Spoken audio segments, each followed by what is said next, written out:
In this video, we're going to be color grading some interior real estate clips to try and achieve that clean white wall look you typically see with interior real estate photos. We're going to look at a few different types of interiors that deal with that yellow tungsten lighting, mixed lighting, having no lights on, my workflow for color correcting these clips, and some editing and shooting tips along the way. So let's get into it right now.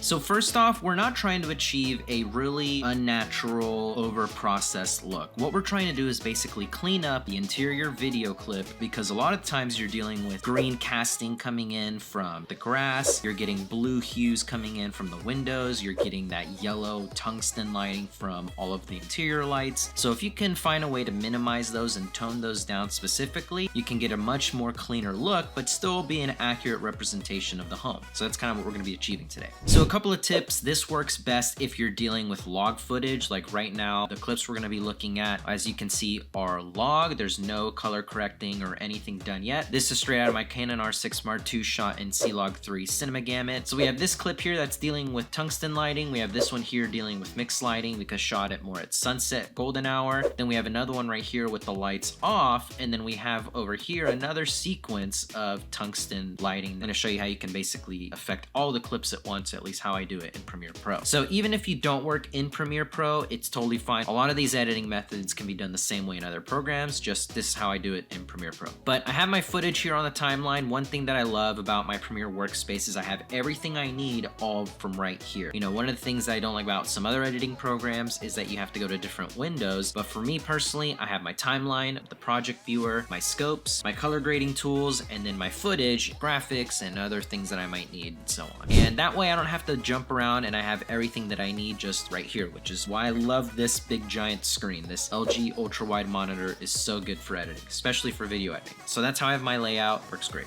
Okay, so first let's jump into clip number one, which is dealing with tungsten lighting, that just yellow orange casting lights. I could have had the lights off, but some realtors actually don't like that, so they want to show how the house looks with all the lights on. So I kept the lights on for this one too, and it also won't be as dark. What I'm going to do first is I go to my graphics section and I bring an adjustment layer, and watch how I'm going to just put this over everything. So to show you that I'm not using any custom LUTs or anything like that you have to go buy, I'm using Canon's conversion LUT that they provide for their log profile. So I shot it in Cinema Gamut C-Log 3. That's what I'm going to use, and that's it. I really wanted to make this video based on after you've converted your footage, because nowadays all these cameras that shoot their own log profiles like C-Log, S-Log, V-Log, F-Log, they're all different, but then if you just get their conversion LUT and you know what you're doing, you can always get a great image out of it. Obviously, if you go buy someone else's LUTs, like I use Phantom LUTs, those work great. Talked about those a lot. Link down below if you're interested in those. Those work great also, but wanted to show you that you can do it without buying anything. So these are the ones provided by Canon, and honestly, this already looks really good, but I love to put it on an adjustment layer by itself, because then I can just see everything in regular colors, not in log. This clip honestly seems pretty good, but I just want it to be more neutral, because that's kind of how I remember the home, not so warm. Same thing here. You can see there's a ton of mixed lighting because we have tungsten lights and we have blue hues coming in, because this was like the 22nd floor of a high-rise. It's crazy. So that's my first tip. Just put an adjustment layer over all of your log footage so you can see it, because I lock it because I'm not going to be doing any edits to that layer. I'm going to be doing the edits and adjustments to the clip itself. That way when it's going through the adjustment layer with the conversion LUT, the colors come out better. I've just noticed that, but instead of me doing these adjustments there, it just seems to work better if I do them conversion LUT on top, adjustments below it, so it just shoots out a better grade. So first thing I'm going to start with is white balance. It's the first thing I always go and correct first. I try and get it as accurate as I can when I'm shooting. I don't use auto white balance. Don't recommend that, because it's kind of like our phones. Whenever you start a video clip and it's going to change if you're walking or changing the scene or something. Same thing with our cameras. I manually set my white balance to Kelvin. For example, this was probably like 4200 or 4500, and then I can just make sure it's like the best white balance I can get. And I just make sure to get the most accurate white balance when I'm shooting. That way in editing it's a lot easier. But I'm going to come over here to this eyedropper tool like I would with photos, and I'm going to select something neutral. So typically the baseboards is always a good starting point, and right off the bat that already looks like a lot better. It's definitely a little too cool and a little bit too magenta that it punched in, but it's a great starting point. I'm going to bring that down to like say 3, and I'm going to just use my arrow keys up and down. Yeah, maybe just like right there. So before, after, it got rid of a little bit of those yellow hues. That's great. Another thing I'm actually actually gonna note is I'm gonna fix this exposure. So it is a little bit too bright for me. That's why I have my scopes. This is kind of the bulk of the image right here. As you can see, we can bring down our exposure, and it's kind of this bulk is what we're seeing right here. And I typically want my exposure to be between 70 IRE and 80 or 85 max. So right now it's a little bit closer to 80, 90, and that's why it looks really bright overexposed. So I'm gonna bring that down probably half a stop, like right there, and now it's a more accurately exposed image. Okay, so next thing we're gonna do to actually get rid of some of these hues is go down to the curves tab. So in Premiere Pro curves, we're gonna go down to hue versus saturation. What we're gonna basically do is target specific hues and desaturate them. So first I'm gonna click on this eyedropper tool again, and I can see a lot of these yellow hues kind of over here in this area. So I'm gonna click on it, and you can see it brings up a couple of dots right there. And I'm just gonna start by holding shift and drag that middle point. Drag it all the way down to see what it does. Bring it up, bring it down. So if we bring it all the way up, you can see those are the tones we're targeting, and that looks awful. But we can see that we wanna get rid of those, and so we're gonna reduce those down to like halfway or so. You don't wanna go overboard and completely desaturate it and turn your image black and white. That wouldn't be too good either. So then I'm gonna click on it again, and I'm gonna get rid of some of these blue hues down here. Same thing. And just like that, already it looks like I'm such a clean image. So I don't wanna desaturate these greens though. So I'm gonna bring some of those back up like that. Very minimal, I know, but if we turn off everything we did from our white balance to the adjustments, you can see here was before and after, and that is a much nicer looking clip. It's properly exposed, colors look better, more accurate, looks more minimal and clean. Love it. And it was really simple. Now before getting into the next video example, I need to take my productivity shot.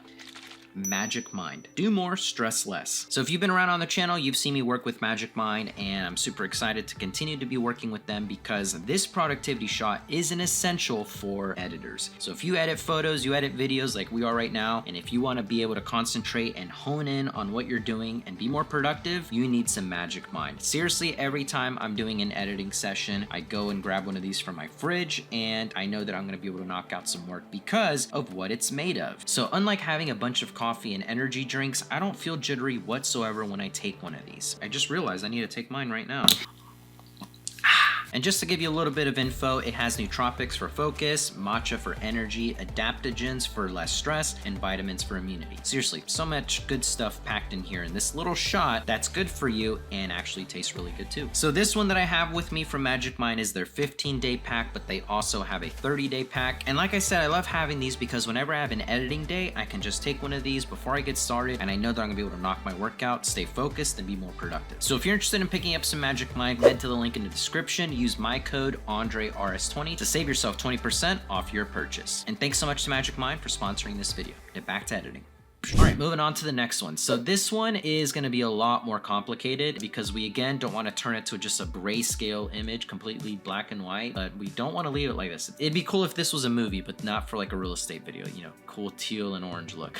So we're going to go over here and we're going to go again to our white balance, make sure our exposure correct. It's actually pretty underexposed. Honestly, I should have kind of shot it like right there. I'm going to bring my blacks back down a little bit. Yeah, I'm always turning it on and off kind of like I do with photos, but yeah, that looks good. That's a lot better. So now we're gonna go to white balance again, and man, it's kind of hard to find something neutral here. Maybe this lamp right here. Yeah, so I think we warmed it. Whoa, that looked crazy. So we're gonna warm it up a bit because it's very cool. And then it added a little bit more magenta, maybe half a stop of magenta, 0.5. So now we're gonna go down again to the curve section, and that's kind of where the magic happens. So I'm gonna use the eyedropper tool again, target these blues by clicking on it, and bring this down all the way. Yeah, we definitely want to get rid of some of those blue hues, so probably like right there. That already looks a lot cleaner. So what I'm also going to do is put 2 points next to these blue hues that it selected, reduce those as well. So you can see if we affect this on this side, it goes to the other side as well. And I know for a fact that we want to tone down all of these blue green hues entirely. We can turn it off and we can turn it back on. That's already doing a lot of good work. So honestly, even if we left it like this, kept a lot of those tungsten lights, I think it would be okay. I'm going to go and now target that and see if we can just tone it down a little bit, because again, we don't want it to be like this where it's completely like black and white and there's no color, but toning it down a little bit doesn't hurt whatsoever either. You typically always want to keep a lot of these red orange hues because that's going to be like the actual color of the lights, sometimes the color of the floor, any of the type of furniture. That's another thing. You don't want to make sure that you're also manipulating the colors of the furniture, making things look weird. But right off the bat right there, if we turn it off, we turn it back on, that looks a lot cleaner. I feel like we could still get some of these here too. There's a lot of just casting coming in because of all the windows, but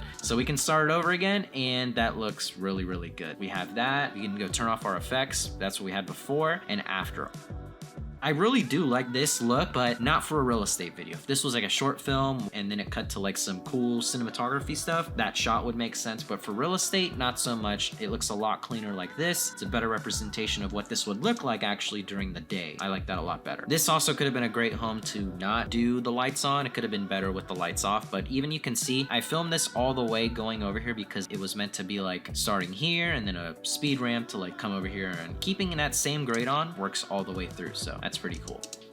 All right, moving on to the next one. This one is gonna be a little bit harder to color grade because we have no lights on. So one thing I've been experimenting with these modern higher end properties that have those really clean walls and really just minimal clean looks is I wanna have the lights off, especially if you can at least get your grading right. So you can see there's a ton of green tint because the lights are off and it's surrounded by grass outside. Hopefully we can fix a lot of that. So first thing we're gonna do again is check our exposure, come back down. I think it should be like, yeah, kind of like right there. Typically I overexpose logs so I can bring it down to reduce noise in the shadows, but then not overexpose so much that I just blow out a ton of highlights. But in this case, when you're dealing with real estate videos, windows are always gonna be blown out, so you just have to find that right balance. So I always kind of go find like the hero frame of the shot. So like right here, this shows everything, and start with color grading this clip. So I'm gonna go again to the white balance. Hopefully that helps us out a lot, and find something neutral, like say right here. And wow, that kind of fixed it almost entirely. So obviously it pumped a lot of magenta in to kind of counteract the green tint and cooled it down a bit. Yeah, I mean, we can just go ahead and stop right there. That looks really good. Oh, wow, that made a huge difference. So I'm gonna go back and still can kind of clean up some of these hues. Let's go to curves. I still see a good amount of green hues coming in right there. So tone that down. You can see if we bring it up, there's green hues here, some over there, obviously from the grass. Tone that down a bit and kind of just desaturate all of those tones in general. But we don't want to affect also like the brass and gold details. Those we want to make sure those kind of shine. So I'm gonna click on it, and if anything, I'm gonna bring them up. Look at that. So that actually looks really good. So you can see we desaturate them, and if we bring them back up, that looks really good. Okay, so we can start that clip again. We can stop right here. We can turn off our effects before and after, just white balance and a couple of tweaks in the hue versus saturation, and that looks so good. That just works so well for these modern high-end properties. It just looks like a photo. Right there, take that as a screen grab and it would be a really good looking photo because our verticals are straight. So if you didn't see the video before this where I was tearing down some of my older real estate videos, I didn't used to shoot with my verticals on. I would kind of look up and down and pan left and right, and it didn't look as great, but this to me looks a lot better. Keeping your verticals straight, this looks so good. I love working with higher resolution footage and 10-bit color because you can do all of this stuff. If this was shot in regular 8-bit standard color profile, that color would have been baked in. Those green tones and that white balance would have been baked in, and you could not get this flexibility. I'm literally mind blown, for real. Crazy green, overexposed, and like just kind of colors out of whack to a super clean look like this. Wow. I'm happy with that.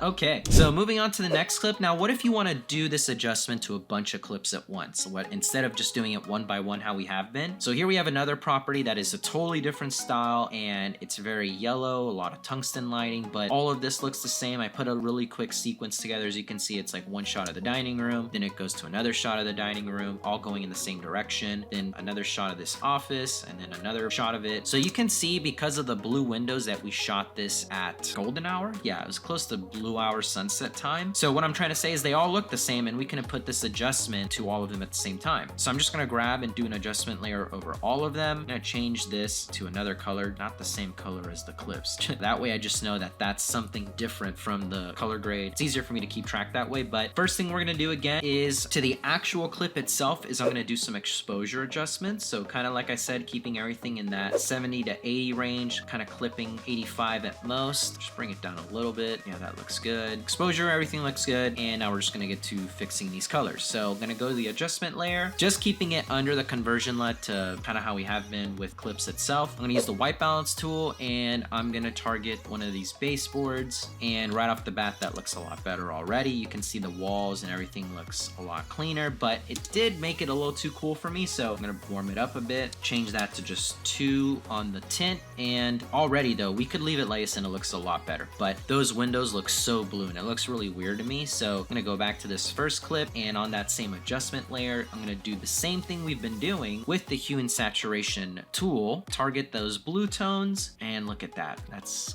crazy. So I'm not gonna bring it all the way down. I'm gonna bring it down to like maybe like right here, put a couple more dots, make sure we're kind of getting rid of all of those extra hues. That one, yeah. So before, after, we can see if we run it again, and that looks a lot better for sure. Looks like it's shot during the day, honestly. That looks a lot better. So now let's kind of see if we can kind of tone down that yellow tungsten look that it has all over it. I'm gonna target that right there, hold shift and start kind of bringing it down, but you can see we're affecting the furniture here, so it might be kind of tough. Let's see, let me actually click on it. There we go. So I clicked on the actual table to bring up the saturation, but then reduce the saturation immediately next to it, and I think that looks a lot better. It's not gonna be perfectly white, but it's okay. It just looks a lot cleaner, a better representation of it. Colors look better, and yeah, everything looks really good. Now, if you wanted to, you could make fine-tune adjustments to the clip itself. For example, if this still looked a little too blue, we could do that again, and then we could also make this desaturate these tones even more if we wanted, kind of like that. And again, because we have that color information from the 10-bit files, it's so flexible, which I love. So now here we have that whole sequence. So here's before and after.